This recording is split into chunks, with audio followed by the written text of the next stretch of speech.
Good evening again, ladies and gentlemen. My name is Daniela Pinzi. I'm the research director of the Sigmund Freud Museum, and I'm very happy to welcome you to our event tonight, a hybrid event, the book presentation of Analysis and Exile, Boyhood, Loss, and the Lessons of Anna Freud, with book author Vivian Heller and discussant Pamela Cooper-White, who is a scholar in psychology and religion. Are there any problems with the microphone? No. Okay. Yes, I would also like to give a very warm welcome to Vivian's sisters, Joan Heller and Eva Heller-Czerkaski, who are with us tonight. All of them daughters of Peter Heller, who was a professor of German literature and comparative literature, and as a young boy, a patient of Anna Freud. During the years 1929 and 1932, Peter came to Berggasse 19, seeing Anna Freud in her practice rooms downstairs, telling her his dreams, showing her his drawing, his poems. Over 50 years later, in 1983, Peter Heller published a retrospective of this child analysis, including documentation and notes by Anna Freud. The English edition appeared in 1990. This important book is one of the very few records of an adult reflecting deeply on the experience of being analyzed as a child. In 2022, almost another 40 years after the first publication of Peter Heller's book in German, his daughter Vivian publishes The Portrait of Her Father, which focuses, in addition to the analysis with Anna Freud, on his experience on exile and loss.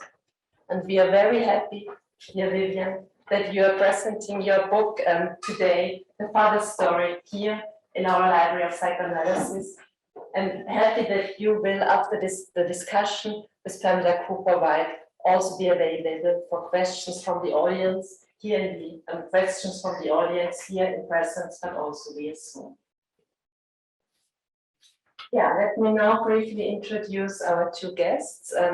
So Vivian Heller received her PhD in English literature and modern studies from Yale University. She has written numerous essays, short fictions, and books. For instance, Choice, Decadence, and Emancipation in 1996, which won the Choice Book Award, and also The City Beneath Us, Building the New York Subway in 2004.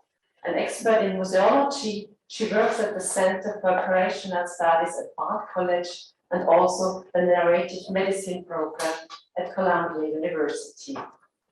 And Pamela Cooper-White is the Christian Brooks Johnson Professor of Psychology and Religion at Union Theological Seminary at New York.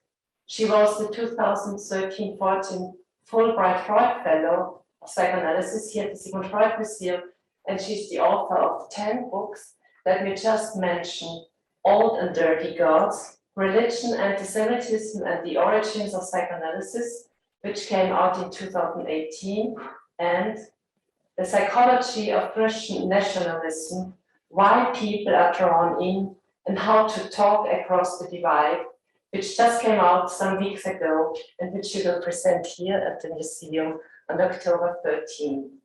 Thank you very much for your attention, and I will now let you the floor. Thank you very much.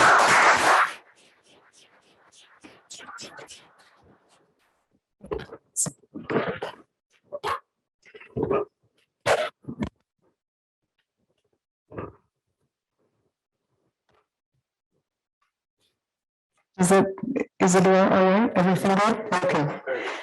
First of all, I want to thank the Freud Museum for inviting me to come. And I also want to thank my wonderful publishers at Confer Books. All of them are attending in person and online. And special thanks to my family here in Vienna in Argentina, and in the United States. So when my father was in his 60s and I was in my 30s, he reluctantly gave me one of his books. I've been pressing him to give it to me. When he finally did, he said, "You really might not want to read it," and that's quite all right. This note of apology mixed with warning went right into me. I didn't read the book closely until long after he had died. When it did, it opened an entire world to me. The title of that book was A Child Analysis with Anna Freud. It consisted of my father's case history as recorded by Anna Freud from when he was 9 to 12 years old, as well as the reflections, reminiscences, critiques, and questions that he had added half a century later. How did he come to his case history? Anna Freud had sent him a photo of the poems and stories he had given me as a child, adding, "I also have your case history. Would you like me to have it sent to you upon my death, or would you like it to be destroyed?" My father said that he wanted her to send him his case history right away. And after a long back and forth, she finally agreed, even though she had never done anything like this before. This book and the internment diary that my father wrote as a young man were the primary sources for my book. I'd like to begin my reading with the dream that brought my father to Berggasse 19. For those of you who have the book with you, this is pages 3 to 4. It's the very beginning. When my father was a little boy in Vienna, he told Anna Freud this dream. He is walking on the rim of the white gravel path that leads around the oval pond in the upper part of the Belvedere Gardens. The birds are singing, the sun is out, his hands are in his pockets, he's whistling to himself. Suddenly he becomes aware of a distant rumbling that seems to be coming from the lower part of the garden. He looks down the path and doesn't see anything at first. Then a blue-black machine with a brilliant array of handles and shafts comes into sight. It is flattening the gravel, making it level and smooth. The machine is heading straight towards him. He tries to get up off the path onto the soft green grass, but even though it's only a matter of a few inches, he can't lift his feet. The machine comes closer and closer, finally catching him up and pressing him with its huge rods and shafts. He calls out for help as loud as he can, but no one comes to rescue him. There is nothing he can do. The machine grinds him up. Night after night, this dream kept coming back so that he was afraid to fall asleep. But sleep always caught up with him in the end, no matter how hard he tried to resist. Sometimes he woke up in the kitchen, face down on the stone floor. Other times he woke up in a bath of ice-cold water. He knew that he had been screaming because his voice was hoarse. Sometimes there were bruises on his arms and legs. Anna Freud told my father that she knew something about dreams and that by putting their heads together, they could probably make his dream go away. And so a conversation began that lasted for the next 4 years and that played itself back to him for the rest of his life. It soon became clear to me that a key element in my father's case was the breakup. Well, let me revise that. It soon became clear in the analysis that a key element in my father's case was the breakup of his parents' marriage. His mother, Margareta Steiner, had abandoned my father when he was 4 years old. She was brilliant, artistic, charismatic, unhappy in her marriage, and determined to pursue a career in film. His father, Hans Heller, a wealthy candy manufacturer, had agreed on a separation, provided that Peter would stay with him. Margareta, also known as Mem, agreed, knowing that in her new life she wouldn't have the means to provide for her son. However, she often came to visit him, and these visits were the occasion of excitement, joy, and tremendous disappointment when she went away again. Anna Freud became one of the several mother figures in his life. Of all of them, she was far and away the most powerful. The next passage describes my father's sessions here at Berggasse 19 And it's on, for those of you who have the book, it's on pages 9 to 12.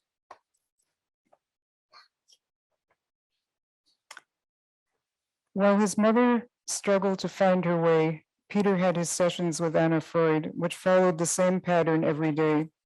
The chauffeur would pick him up from the evangelical elementary school in his father's Italian sports car and drop him off at 19 Berggasse.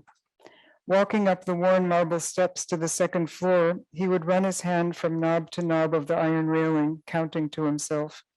When he finally got to the door, he peered through the little glass spy hole, trying to see if the doorkeeper was peering back at him. In the waiting area, he kept his eyes on Sigmund Freud's door, and now and then he caught a glimpse of him, thin and bent, with a balding head and a gray beard, sitting at an enormous desk crowded with ancient figurines. Everyone said that Sigmund Freud was a very great man, but when Peter actually crossed paths with him, he would simply say in a faint, mumbling voice, as though he had a piece of unchewed food in his mouth, "Is this really the Heller boy? My, how you've grown," exactly as any other grown-up would. In Anna's office, there weren't any figurines, only a portrait of Sigmund Freud that followed Peter with its eyes. The portrait couldn't see him when he lay down on the couch, which made up for the fact that he couldn't see Anna, even though he was often tempted to twist around and check whether she was really listening to him. Since he wasn't allowed to look at her, he looked instead at Wolfie, a coal-black German shepherd with sharp yellow teeth that lay on a tattered rug with his head between his paws.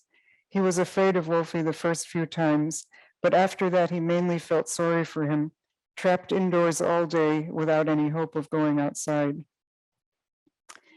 Sometimes just the clicking of Anna's needles made Peter want to jump off the couch, run around the room, and knock her lace-covered tables down. If only Wolfie would leap up and bark like mad. He knew just how to get him to do it, but it wasn't allowed.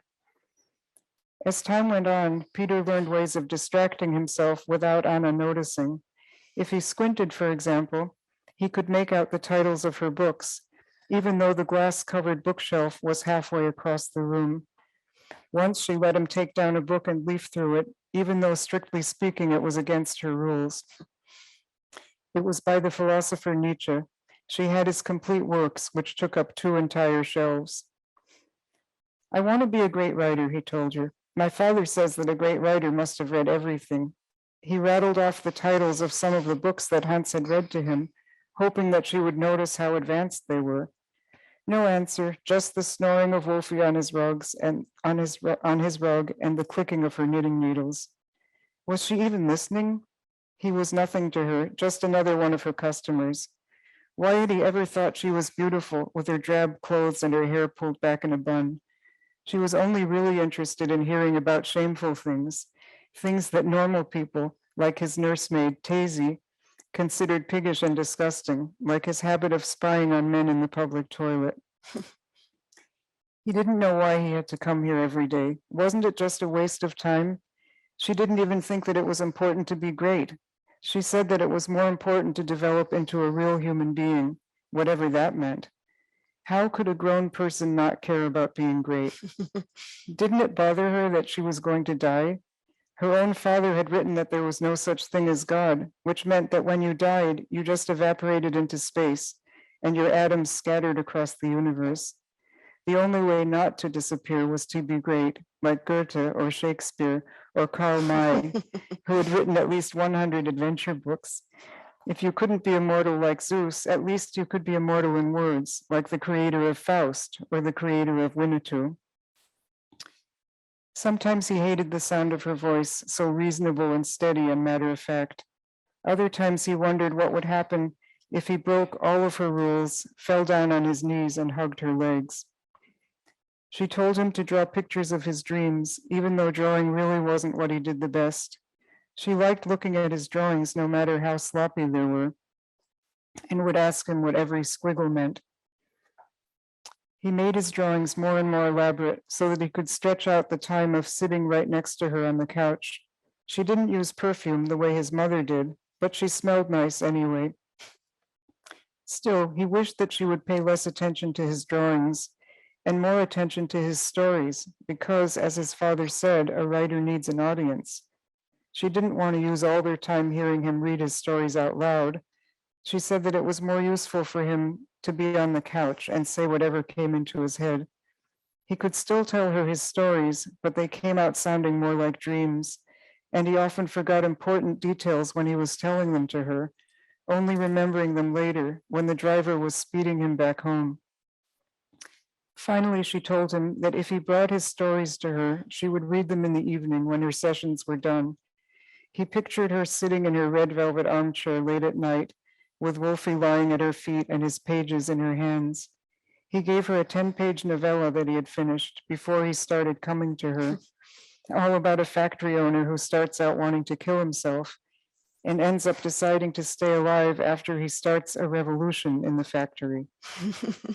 She liked the story so much that she typed it up for him, and she typed up all his stories after that, keeping them in a special drawer along with her own papers so that they wouldn't get lost.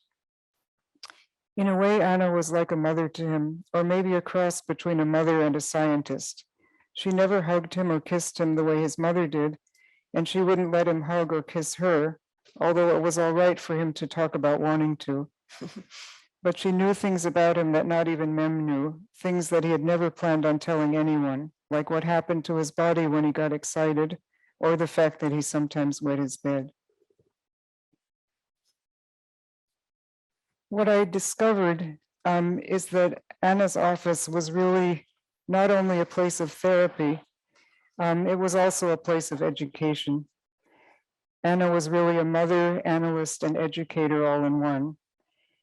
In the following passage, my father learns that his parents are going to get an official divorce. They've had a separation, but not a divorce. But now he learns that they're going to get an official divorce and that his mother will never live with him again. And he also learned something additionally bewildering from Anna Freud. So the passage I'm going to read next is on pages 15 and 16.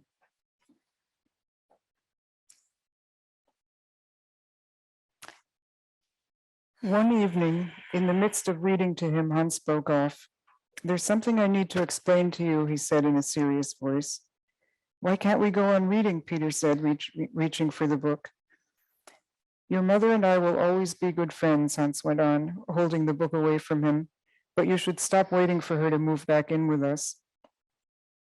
Peter turned his face to the wall, tracing the pattern of leaves on his wallpaper until he reached the stain that looked like a panther with scraggly fur. Hans didn't say anything more. All Peter could hear was the ticking of his cuckoo clock. When he turned back to Hans, he seemed small, as though he was looking at him through the wrong end of a telescope. He wished that Hans would put his glasses back on. His eyes reminded him of soft-boiled eggs, and he hated the embroidered handkerchief that his father was wiping his glasses with. He hated the big HH and the little Heller crown, the mark of a tradition he would have to carry on. "Why did you have to stop reading?" he complained, pulling his blanket over his head. A few days later, Anna told him all about eggs and sperm, and what a man's penis was for, and what husbands and wives did together when they were ready to have a child. "I'm sure that Mem and Hans never did anything like that," Peter said. "How do you think it happened?" she asked him. "In a doctor's office," he shrugged, "with the doctor telling them what to do." It was hard to lie still after that, so he drew instead, covering several pieces of paper with lopsided circles and squiggly lines. "Do you wish I hadn't told you?" she asked when the hour was finally over. "No," he said, jumping off the couch in relief. "It was quite worthwhile." On the way home, he stared out the windows of the car, looking at the couples walking along the Ringstrasse, some hand in hand, others arm in arm, others walking a few feet apart. Could it really be true? He shook his head. He was never going to get married, that was for sure. He couldn't believe that Mem, who was always so elegant and clean, would do something as dirty and disgusting as that. Anna Freud's role as educator was deepened by my father's attendance of the Hietzing School, the experiment in education undertaken by Anna Freud, Eva Rosenfeld, and Dorothy Burlingham. The Hietzing School was project-oriented, progressive, and psychologically enlightened. It also constituted a sheltered, idealistic world, one in which anti-Semitism had no real place. Here and in his therapy, my father was led into a way of seeing things that was rational, utopian, and enlightened. But even as a child, his tendency was to aggressively question everything, which emerges in the passage I'd like to read next. This is on pages 67 and 68.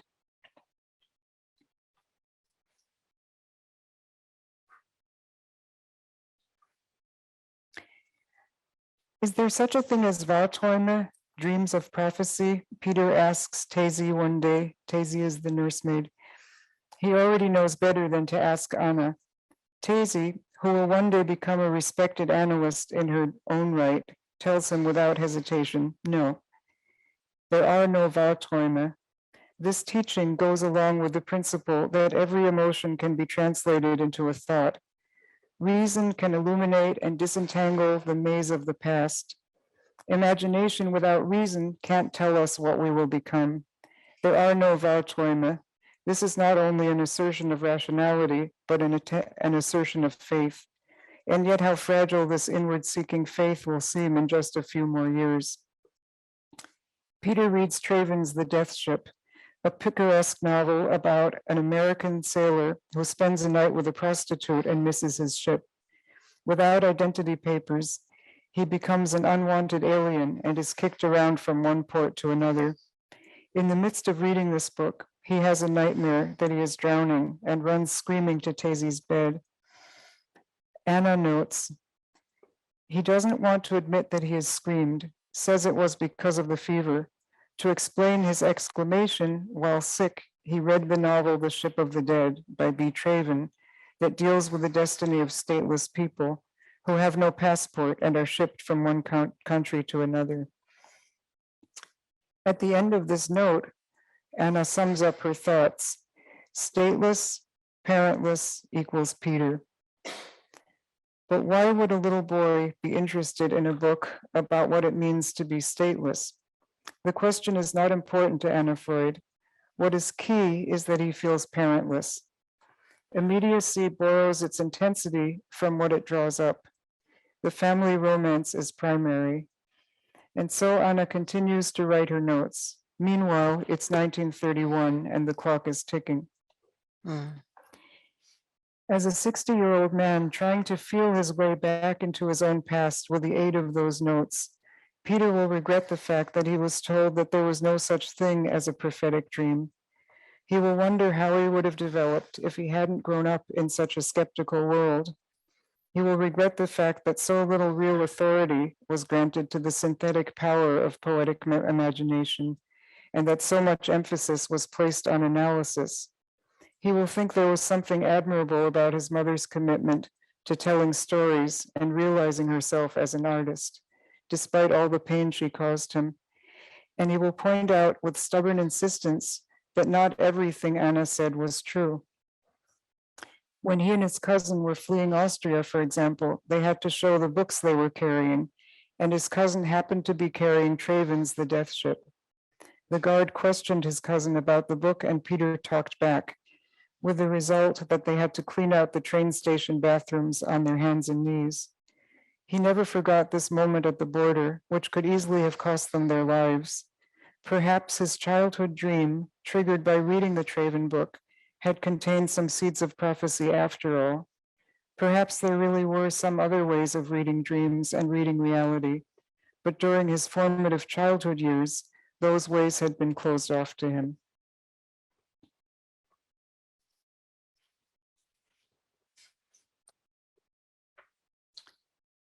I'd now like to leap ahead to the year 1940. My father has fled Vienna and has just started to create a meaningful life for himself in Cambridge, England, only to be arrested as a foreign national and to be held in various camps, ultimately winding up as an internee in Canada. He is thrown in not only with other Jewish refugees, but also with Nazi POWs.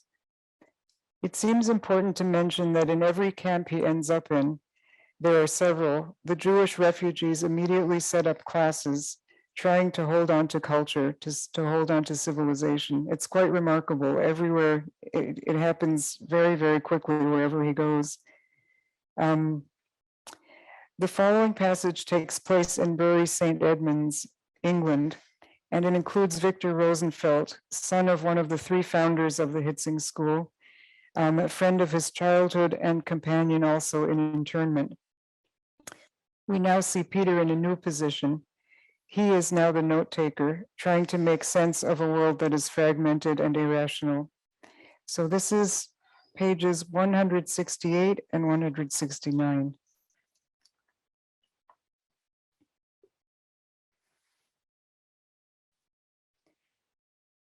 Between hunger and classes and more hunger and endless debate, there are moments of reprieve. When it isn't raining, they are taken out to a field that lies between their barracks and the street. Although the field is overgrown with nettles and weeds, there are patches of soft grass here and there. While the guards look on in their stiff uniforms, the internees unbutton their shirts and bathe in the sun. One afternoon, he and Vicky wrestle in the field, exactly as they did when they were boys. Afterwards, they lie on their backs and stare up at the racing clouds.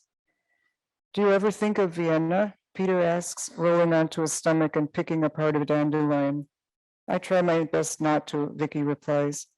But it's our city. Not anymore.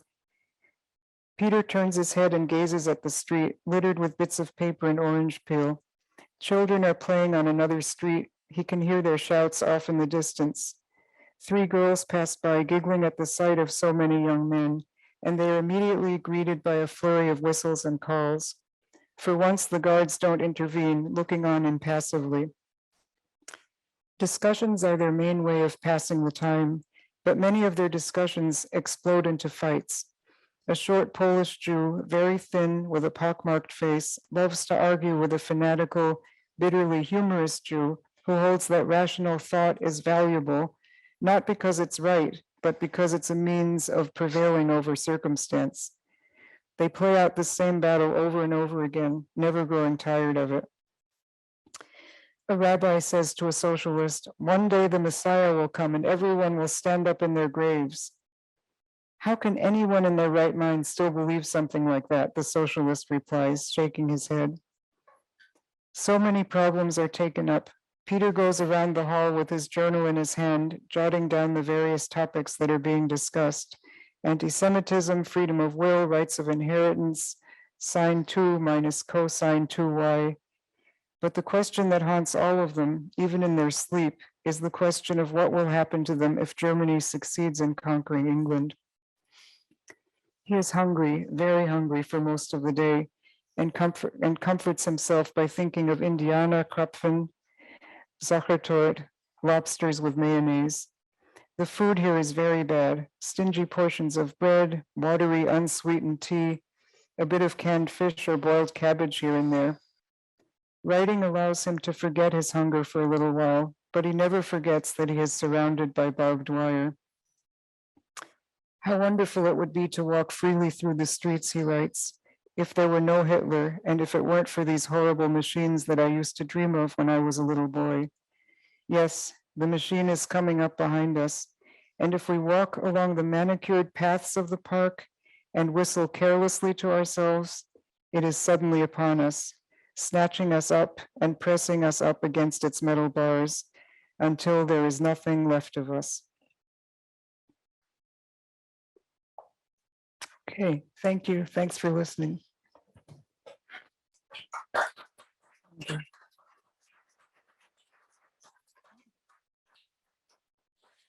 Thank you, Vivian. I continue to just love this book. I've read it twice now in preparation for this evening, and one of the things overall that I most appreciate about it is the way you so vividly have turned this story into such a richly written lyrical story, and it gives us a glimpse that is rare, both inside Anna Freud's consulting room and then again in these internment camps. And we don't have much information about what her analysis of children was like. So this is like being a fly on the wall in that. And it's fun actually to read it here where that was happening. And then similarly, just as for a long time, people in the United States mostly didn't know about the intern camps for Japanese Americans. We also only now, I think, with this kind of information, are starting to understand that there were intern camps for people in Britain and in Canada and in the United States, and these are places that, you know, pride themselves on being so enlightened, but the experience that you describe in the book is really horrendous. And it is quite astounding that they were able to keep their humanity and keep working on being cultured and civilized in the midst of these things. But the first camp, almost every camp as they moved was just being built, and they were sleeping on dirt. They were eating 1/2 a potato a day, I think was one of the things. And this was what we, the Allies, were doing to people that we were thinking were suspicious. And I just want to make a comment about the writing in that section of the book. As I was reading through it, it's not to say that it was tedious, because it was, every detail is so interesting and important, but you also, through those details, you get this impression of nothing happening for long stretches of time, and people grasping at trying to make something happen and trying to retain their creativity. And so you kind of begin to live it through the book with him, and your writing is very vivid in that, I think. 4 themes stood out to me in reading the book. And first of all, of course, the title is perfect, Analysis and Exile, and this constant theme of exile that runs throughout the book, moments of departures and alienation, and even a sense of alienation at times from himself, that there is this sense that he is a stateless person even before he becomes legally stateless. There's this sense of not being rooted anywhere, even within himself. And I did think that his work with Anna Freud probably was where he was able to be most himself, and in the Hietzing School, and most connected to himself. But even then, I mean, he seems to have been a pretty introspective child. And so I'm moving from this idea of his being alienated against himself. Also, ambivalence is a second theme that really comes through in lots of different ways. And it's a kind of character marker for him, at least through the years that you take us through. And Anna Freud even comments on that and what she thinks it means in different places. But there are a lot of ambivalences that are described here vividly. One is he's Jewish, but he's part of a secular household that's more turned toward assimilation, as so many professional Jews were in that generation, until the Anschluss, of course. And then he's thrown together with a lump of other Jewish refugees, Ostjuden from Leopoldstadt, the Eastern European Jews who maintain their orthodoxy, which the upwardly mobile Jews of this district and the first district were trying to separate themselves from, and to climb up the ladder of Habsburg Catholic Vienna, which was no small feat, and nobody really made it very far. After the Anschluss, it was impossible. And so you have Jews from all walks of life being lumped together as one thing in these camps. And then in some of the situations, they're put side by side with Nazi prisoners of war. So there you have Jews and you have Nazis, and they're all being interned together. And so you created a really powerful image of all of the contradictions and the juxtapositions that happened in the camps that would never have happened in regular life before this. I also thought a lot through the book about another ambivalence that has to do with his being really, when he's with his mother, Mem, an edible victor. She talks about how they are the soulmates. She earlier on, it's just very exciting to be with her, and she takes him to play in parks, and they're doing fun things together. And then as he gets a little bit older, she actually begins to bring him along and introduce him to adult sexual talk and experiences that he's probably not ready for, but she brings him along anyway because he's her soulmate.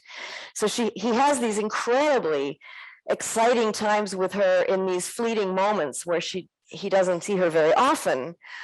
But then she always leaves. So she's kind of like, for those of you who know other psychoanalytic theories, she's kind of like Fairbairn's tantalizing object, the libidinal object, where he puts all of his libido into this incredibly exciting relationship, but it's not like real life. And then he has to always go back. She always leaves, and he's left vulnerable to castration, you could say, under the authorities of first his father.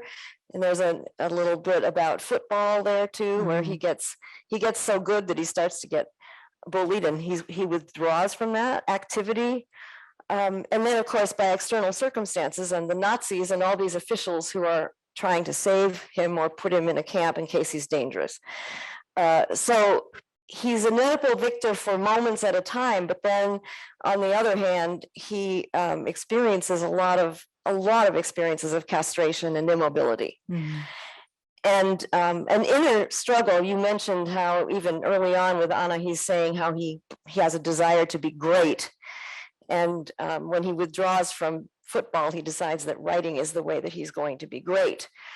But he also at the same time experiences these bouts of paralyzing guilt, and his passivity is kind of there throughout, because every time he gets into an encounter with an authority figure or even someone that he admires, even the child Tinky, I mean, it seems that he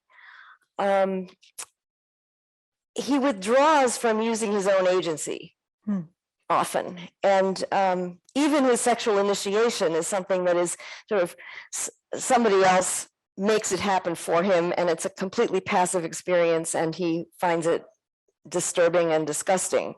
And then finally, this sort of, on the one hand, inhibition, sexual inhibition, and on the other hand, this sort of moments of sexual compulsivity as a young adult, his relationship with Sylvia, all of these things. It's like he's never, I don't believe anybody's all one thing, but he's really never all one thing. He's really going back and forth and oscillating between these states of venturing forth a little bit into his own agency and then withdrawing and becoming extremely introspective.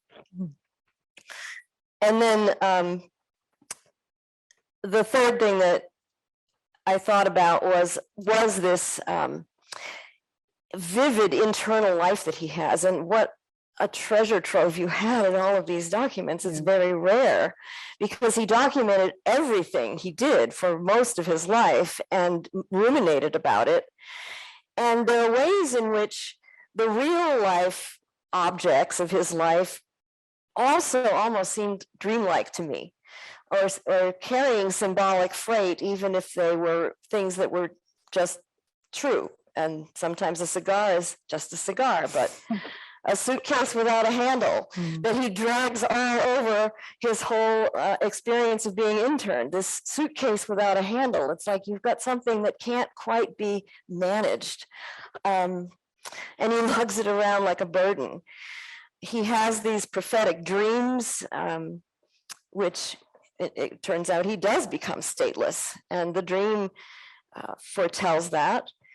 I thought his experience of a ghost girl in the entrance hall of their home was very interesting, and I would be curious to know what you think the ghost girl represented to him, or how that, what is that, an externalization of something within him, or is there something that he's actually perceiving about the atmosphere of the family and the home?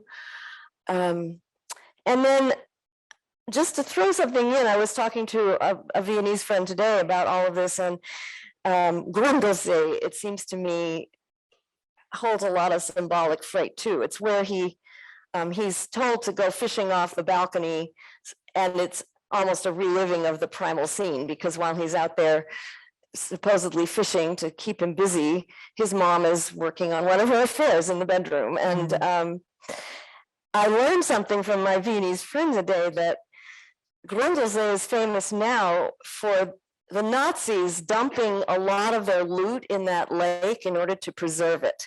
So there still are undiscovered troves of gold coins and other things at the very deep bottom of that particular lake. And I just thought, you know, it's real life, but it's also what a metaphor for what's going on with him. And then finally, I think there's a theme of being rescued in the I think this was probably intentional, because you're a beautiful writer. At the very beginning, you tell this dream about how the machine comes and it crushes him, and no one comes to rescue him in that dream. And then at the very end, right before the epilogue, you say that Tinky has come all the way to see him, to help him get out of the Canadian internship camp, crossing distances that he knows nothing about. What a fool he would be to question her. The only answer is to hand himself over to her, to allow her and her family to rescue him. He's still powerless. It's still not his agency, but he's gone from being unrescued to being rescued. And then at the very end of the book, in the epilogue, you come back to the dream, and you're with your father actually talking about this, and he says, "Strange, isn't it?" And you are at the Belvedere. He laughs. He laughed when he was done walking to the edge of the gravel path and stepping up onto the curb. And this is really happening. This is all I had to do. For an instant, he became a little boy, innocent of the burden that he was carrying. And yet, for him to take a step of his own, in his own self-direction, seemed to be something that was so inhibited for so long. I'm just going to conclude and then ask you a question. I'll conclude by saying, I'm glad I met you a few days ago before this, because it seemed a little daunting to respond to a book about the author's father, and then to be in the room and say, you know, smart things about the book, which is really that your father's story, which I didn't experience the way you did, of course, and not wanting to analyze him, but also wanting to do justice to all of the things that really come off the page out of this book. And so I have a couple of questions for you, just to start us off with questions. Unless you have anything to say back. No, I'd love to hear. I'm thinking a lot about everything you're saying, but I'd love to hear your question. Okay. Well, you know, one of my questions is about you as an author, what it was like to put all of this in published print as the daughter. Well, okay, one thing that I have to say, and it could be because of the way that my father was raised, you know, partly, you know, very much under the influence of Anna Freud, was he was quite self-revealing. I think that in many families, a lot of things would not have been discussed as openly as they were in ours, and I really do attribute that partly to the culture of psychoanalysis, you know, to the sense that these are things that one can talk about openly, speculate about, and that was really part of our atmosphere. Sexuality, but also dreams. I mean, it was very common for us to come to the kitchen and tell each other a dream, and my father would say, well, you know, it's quite interesting that that image is there. You know what they might say about it, but there was also an open-endedness, you know, it might be seen this way in a Freudian analysis, but who knows, you know, it might, that could or couldn't. There was always an open-endedness. And I think it's true that there was also inherent in him and an ambivalence about things, but that ambivalence, you know, in one of its very excellent forms was a kind of openness and freedom of expression, where you could constantly say, this could be true, but on the other hand, that could be true, you know? And I think that that tendency might also be something quite Jewish too, you know, the culture of the possibility of seeing the same question from many sides and kind of allowing them to coexist with each other. Answering a question with a question. Yeah, exactly. That I forgot to mention on page 248, toward the very end, where he says maybe living in exile was part of what it meant to be a Jew. Assimilated as he was, this would never have occurred to him before the war, but it seemed undeniable now that he had lived with his fellow refugees behind barbed wire. And maybe the constant uprooting experienced by Jews over time was key to understanding the modern condition. And that brought to mind Freud's own comment about that there seemed to be an essence of Judaism, which is not about religion per se, but it's about Jewishness. And so a kind of habit of mind, yes, and a habit of sort of thrashing through questions, you know. Yeah. Well, my other question has to do with your father. What did Peter do with himself after his rescue? And you mentioned very briefly that he married Tinky and then had a child. They divorced. He married again, had you all. And but how did he get there? What was his path toward greater agency and self-determination? Because he obviously had a very successful life, especially after the divorce from Tinky. And did he somehow find his own will and follow it at that point? And how did he do it? Well, first of all, I think that question of agency, I'm thinking about what you said, because I also think, on the other hand, there was a lot of, even in the conversations with Anna Freud, there's a habit of, or a willingness to question things, to sort of say, well, how do you, for instance, when he says, how do you feel about the fact that your father is a greater than you, or more famous, or a bigger person? You know, I think there was a way in which he had a very challenging kind of, he could be quite challenging, and it kind of amazed me, but was very familiar to me, that even as a child, he did that, you know, a lot of children, it wouldn't occur to them to sort of try to take someone on like that, you know, and you could say it's sort of precocious, pugnacious, but there is some kind of agency in it. And in some way, studying these, you know, studying the different sources that were left to us as his children, one thing that really amazed me was, in a way, how consistent he remained to himself. There were things about him as a child that were so incredibly familiar to me, that were so much like him, you know. So now I'm hoping that I'm getting to an answer to your question. Oh yes, how did he get from the divorce from Tinky to his successful career as a German literature professor and all of that? Well, one thing is, I mean, of course, I think another thing that emerges in the book is that he's constantly struggling to sort of create himself as a writer, or to that he sort of locates himself very much through what he can write about things as he's going through them, and that's really a way that I think that it's really a way that he did struggle to preserve his own identity, and also that, you know, that he really carried with him the culture that was so crucial to him, that's so important to him.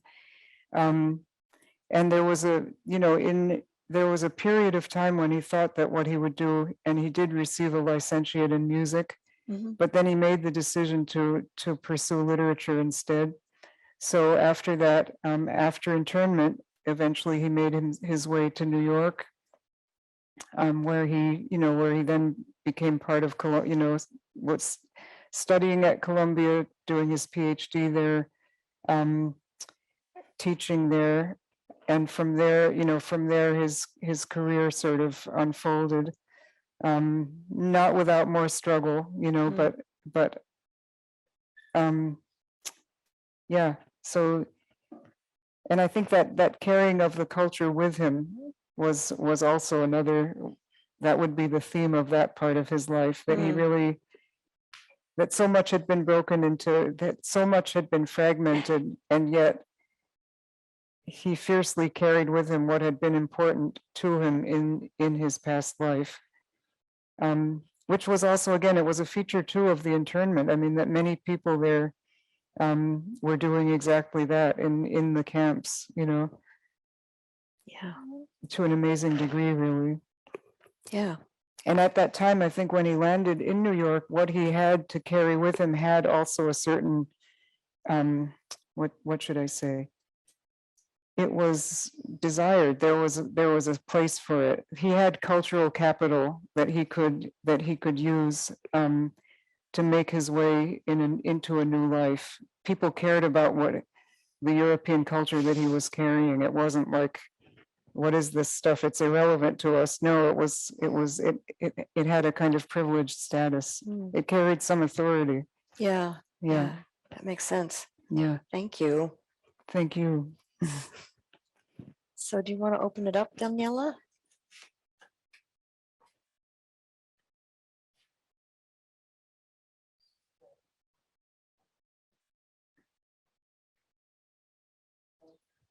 Thank you. Thank you so much, Vivian and Pam. We would like to open up the discussion for questions of the audience. There is a first question over here. Hello. As I was wondering was, if you regretted not reading it while your father was still alive. Oh, Wait one moment, please. I heard your question.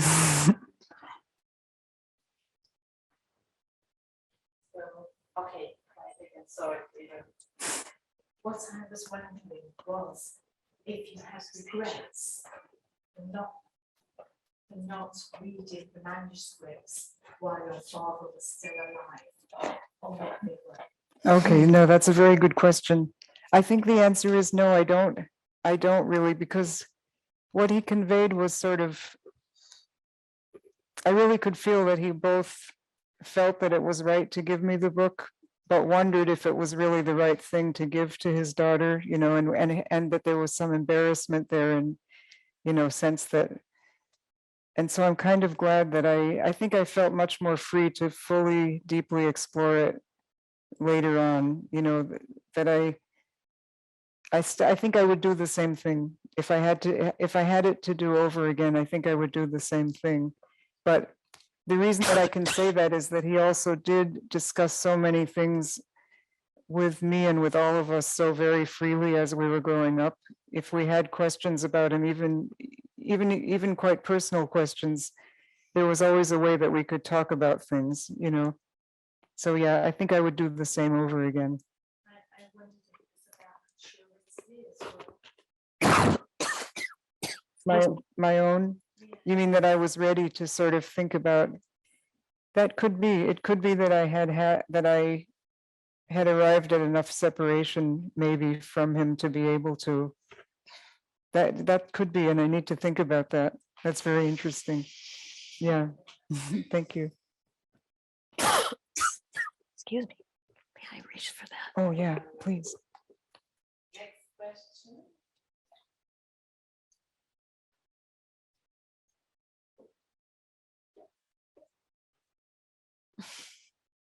This is kind of following up in the same vein. In addition to relying on all of the documents and your personal experience with your father, to what extent were your siblings involved in the conversation? And were there points at which you had quite different impressions and memories of your father? I would say, first of all, my siblings were completely part of, you mean, to what degree were they part of? Collecting the memories and. I think all of us have thought about and interpreted and discussed our parents so much with each other, all through our lives. So that's one thing. And then another thing is that for many years now, we've been sort of sorting through this really kind of, in our minds, vast archive of writings that have been left in our hands, and have shared all kinds of impressions about them. So I think that it's in terms of representing my father, I don't know about, I didn't really show this work to my sisters until it was finished.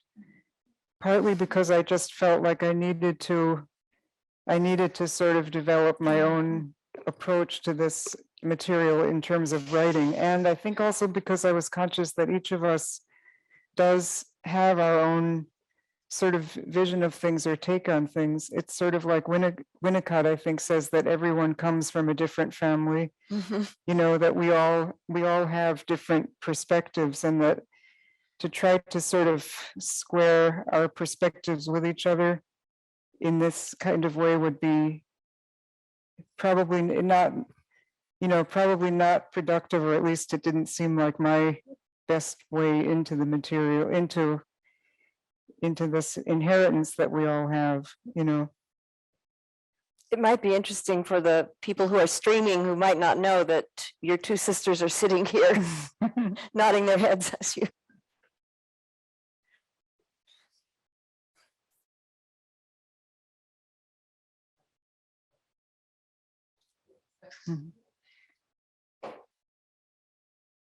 I haven't yet read your book, but like piecing together different things that have been said, something about a ghost girl, and then about your father, like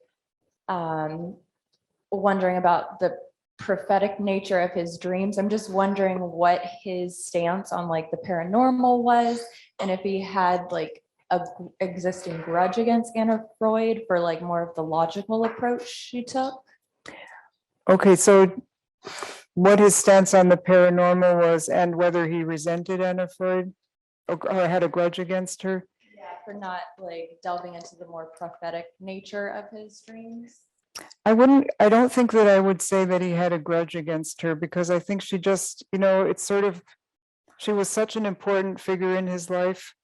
I would say that he was constantly turning, see, as a child, he was really being initiated into a certain kind of self-reflection. I think as an adult, he wanted to be able to decide what he thought about it.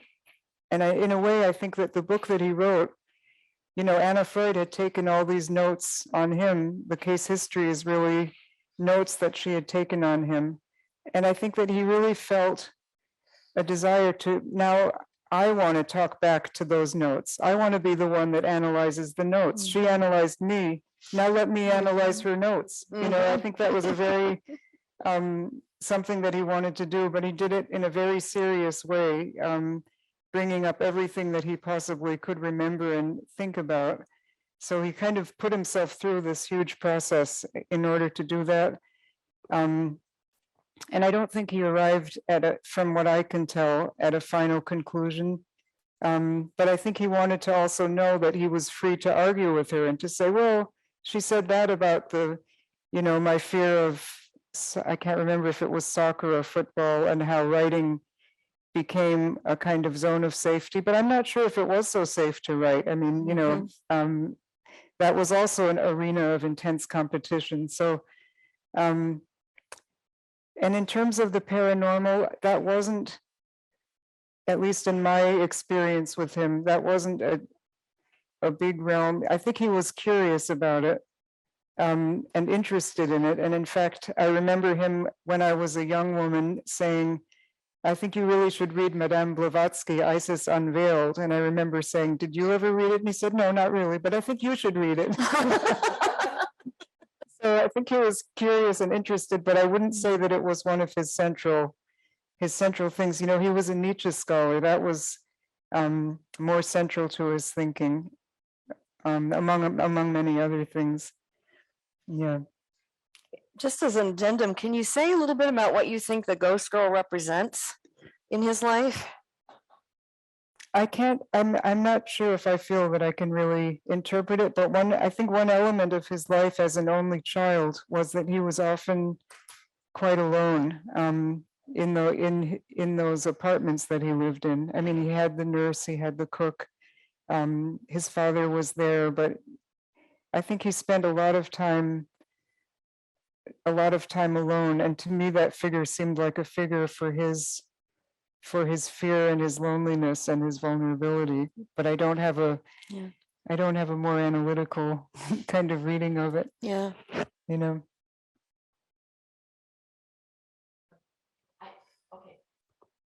One more? Yeah. Okay. One question afterwards. I can imagine your father's hundreds of students over the years. How fascinating it would be to read a book now about a former professor. I hadn't thought of that. Have you gotten any feedback? Have you received any feedback from them? No, I haven't. That could be fascinating as it gets out and time goes on. Yeah, no, that's interesting. No, I was wondering, because Peter Heller wrote his book in German, and I was wondering whether your family language was German or English. Well, my parents spoke German. Yeah. And we also spoke German, and I know German, but my German is very childish, really, compared So they to. spoke English with you as daughters. Well, but they also spoke German to us, but we were growing up in the English language, really. But for instance, my sisters know German more completely than I do on the level, in conversational terms. And yeah, but it was a bilingual household, But now that I come to Vienna and I speak my German and then I'm answered in English, I think, it's not as good as I thought it was.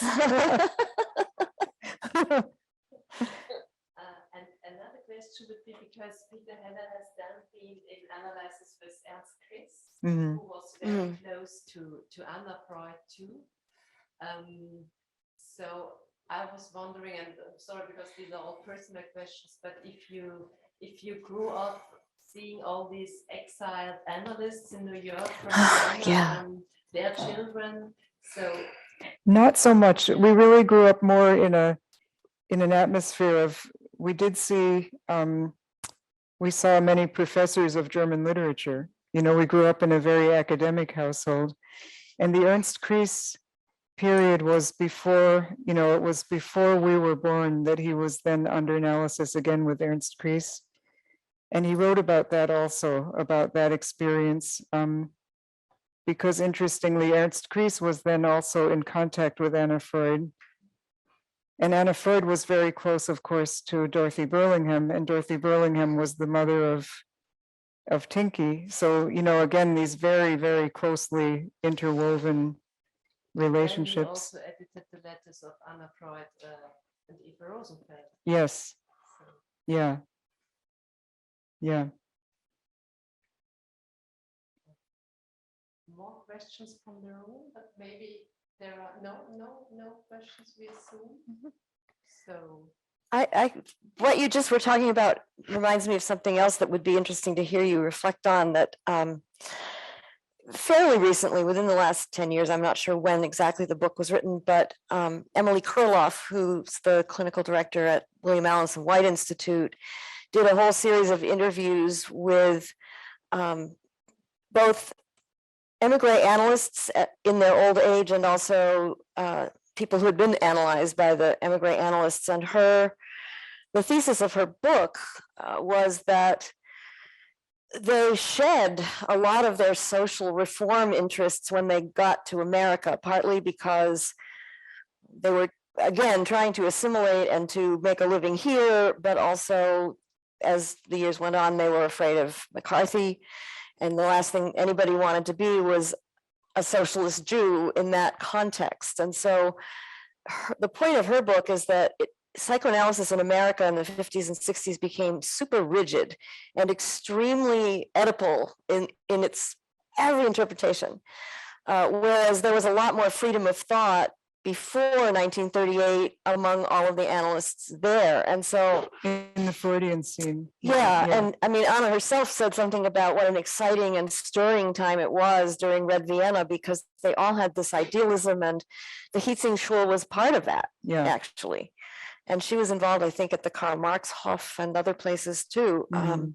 So I'm just wondering if any of that kind of came through with your father's sensibilities, if he says he's not terribly political in the book, Mhm. but was he interested in these questions of social reform in America?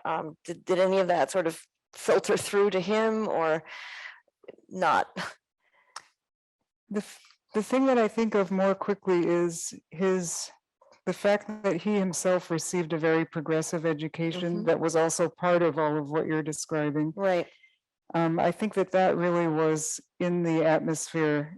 It was something that he had experienced himself, and that got carried on also with his family. That he thought very much about education and what it should be. And I mean, he said he wasn't, in some ways, he felt himself not to be very political, but he had strong political opinions and orientation, you know, and was liberal minded and yeah, And there was that idealism that he didn't lose on some level. definitely. I Yeah. think so. Yeah. Any more questions? Any other questions? Yeah, we have a question in the room. Thank you for the reading, first of all. I was wondering if you ever visited the Hietzing School. The Hietzing School? Yes, the place where the school is, because I was part of an excursion and we just saw the house that was built by Loos, in which the school was. And I was wondering if you went around or if you could go in. Yeah. Luckily, and thanks to my sister, I was able to go to the, you know, to see what now was the garden where the Hietzing School used to be, you know. So the building was no longer there, the wooden building. It was also called the Matchbox School because of the wooden building that housed the school. But I was able to sit in that garden and see the place, and it was very moving. Yeah. Yeah. Yes. We also did go inside and see the Loos, you know. That's true. We saw the, yeah. Yeah, that's right. We went and saw the house too. That was Ava's house. Yes. Yeah. Yeah. Loos was designing the interior, but not the house itself. So he did the saloon.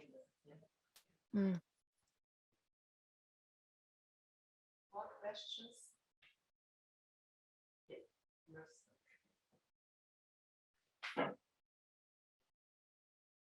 This is just really a short question. I'm wondering if one of you coined the suitcase without a handle image, or if this is featured in the book, or if not, where it comes from. It is in the book. He has a suitcase and the handle keeps breaking, and he refers to it in his notes as a paper mache suitcase. And he's constantly frustrated that it's not working properly and that he has to sort of march through different places with this kind of, you know, falling apart suitcase containing all of his things that he's taken along with him, a lot of which seems to consist of books. He put a lot of books in that suitcase. A paper mache suitcase with books doesn't seem like a good. Not a good combination. Without a handle. I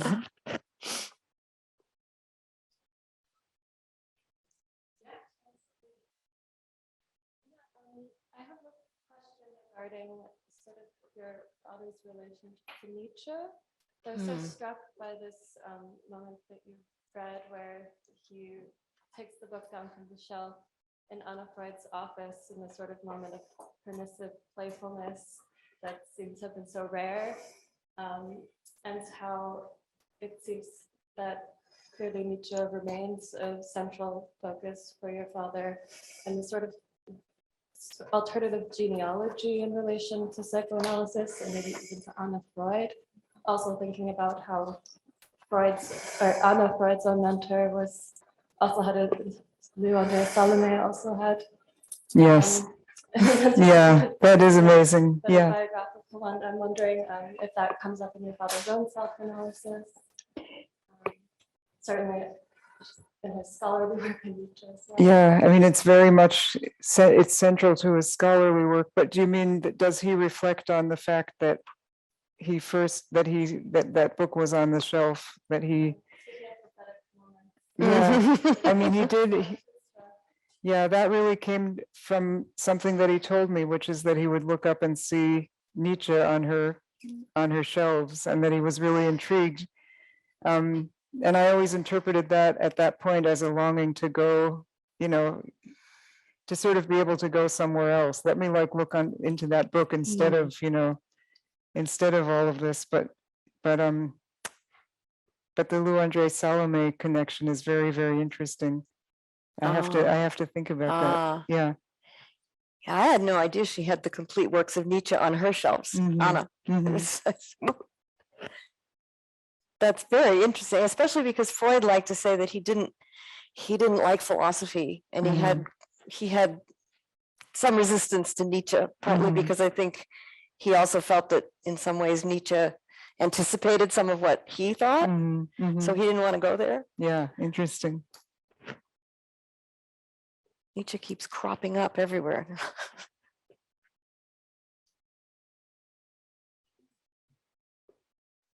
There are no questions via Zoom. No more questions from here. So I will come back to you so that the Zoom audience also sees me. And I would like to say thank you for this very inspiring presentation and talk. Thank you for your questions. Thank you for your questions. And we do have copies of the book in our bookshop. The museum is open every day except Tuesdays from 10 to 6. So you can easily buy it at Bergersen 19. Thank you so much. Thank you. Thank you for your attention. Thank you.